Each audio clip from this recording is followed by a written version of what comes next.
A teaching on the serpent tempter and the serpent of wisdom. Lord Maitreya, June 17, 2005. I am Maitreya, having come to you. The delightful moment of our communication has come. And I have come to share my knowledge and thoughts with you.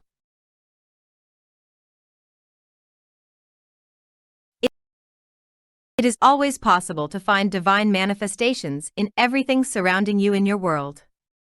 And it is always possible to find the things that are not from God. There are many more things not from God in your world so far. Your world does not belong to the divine worlds. Very long ago, your world was not material, and its vibrations were close to the divine vibrations. That was millions of years ago. Man did not have a physical body.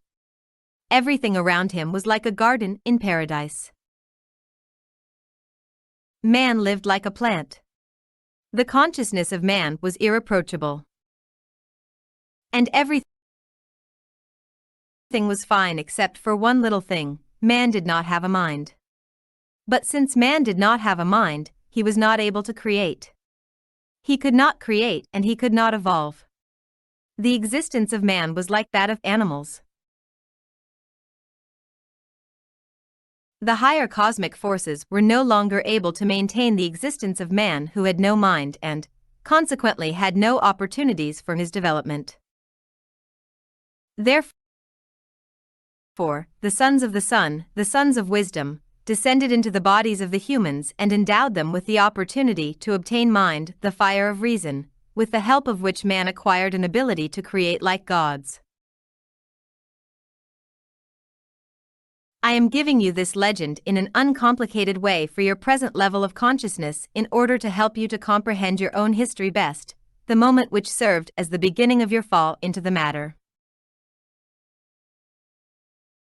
As man was gradually becoming able to use his mental faculties, he obtained an ability to choose where to direct the energy flowing into his bodies from the divine source. You know the legend about Adam and Eve. You are aware of the serpent that tempted Eve.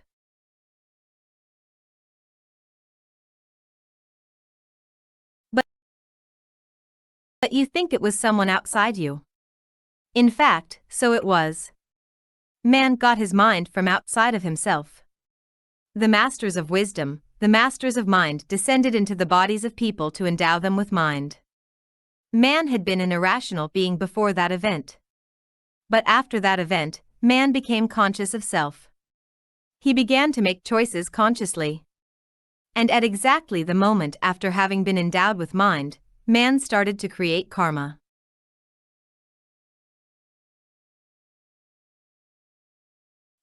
Plants do not have karma. Animals do not have karma either. Karma, as a consequence of an action, is inherent only in the creatures who possess mind. Therefore, as soon as man had acquired mind, he became responsible for all his actions, for everything he was doing on earth. Thus, the human mind became man's greatest delight and his greatest misfortune at the same time. Man has always suspected intuitively that someone outside him was responsible for everything happening to him. This is both right and wrong because after man had acquired mind, it became an integral part of him. And he could no longer blame anyone for the things that happened to him. Man was creating karma by using the divine energy in a way that did not correspond to the divine plan. The divine energy was assuming density and formed the world that surrounded man. In this way, the material world was being created and the karma was being made. Man can blame the outer forces, Lucifer, and the fallen angels. In other legends, you can find other names for all the troubles that have happened to him. However, if man had not received mind, he would not have been able to be in line with the plan God had designed while creating him. We were even confronted with the question of the abolishment of the earthly evolution as not corresponding to the divine plan.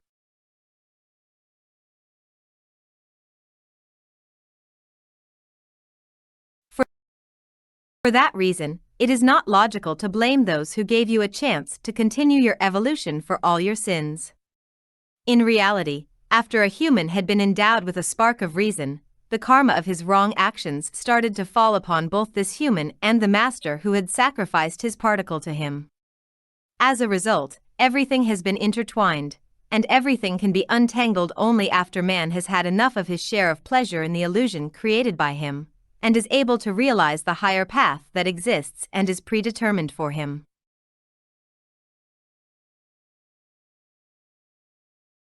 The human mind is the greatest punishment, and at the same time, the human mind is an opportunity for man to go through the physical world like going through purgatory, to be purged from all that is non-divine and to become the one he must become in the end, a God-man. The key to your evolution is inside your consciousness. And until you stop seeking those outside of you who you believe are the cause of your troubles and misfortunes, you will occupy a position that does not lead you to the positive changes.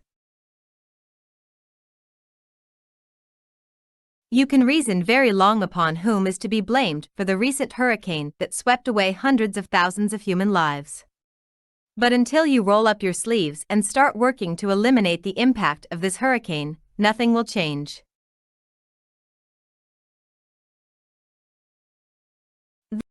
Thus, the main thing for you now is to understand that your standpoint of looking for the guilty outside of you is not an affirmative approach.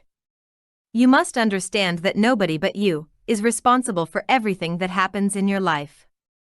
And having understood this, you should begin to solve the tangle of all the karma you have created during hundreds and thousands of embodiments.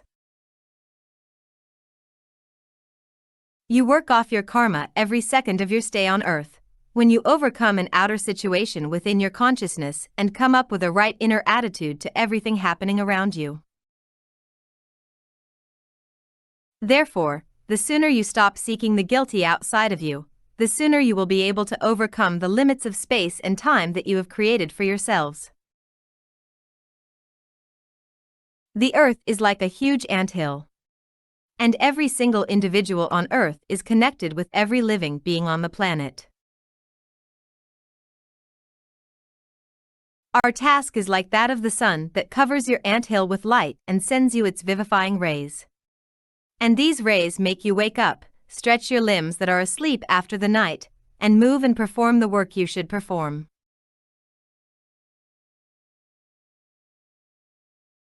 And your absolutely unique instrument that you have been polishing during the period of your evolution on planet Earth is turning from your punishment into your blessing, because it is exactly owing to your mind that you can ascend to the greatest peaks of the divine consciousness that are inapproachable without the absolutely unique experience you have gained during the period of your embodiments on planet Earth.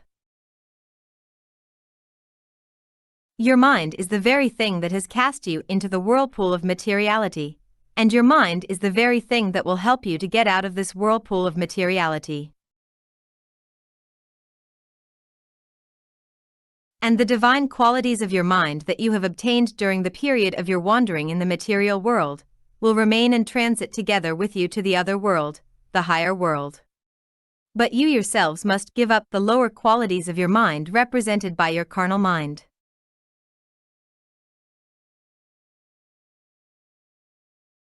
That is why your task is to learn to distinguish in yourselves everything that is from God, from what you have created yourselves, and what belongs to this world. Your physical world is like your parental nest where you feel comfy. But sooner or later, the moment comes for you to leave your nest, since you have grown up and become ready to spread your wings and fly. Let every dogma that has lodged in your consciousness be overcome. Every nestling in order to hatch must break through the shell with its own strength. Therefore, your task, your urgent task, is to break with your own efforts through the shell of the dogmas, and to acquire an ability to look unbiased at any legend.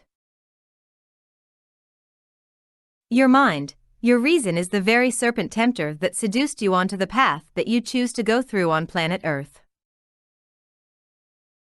And your mind is the serpent of wisdom that will guide you, in order that you choose the higher path.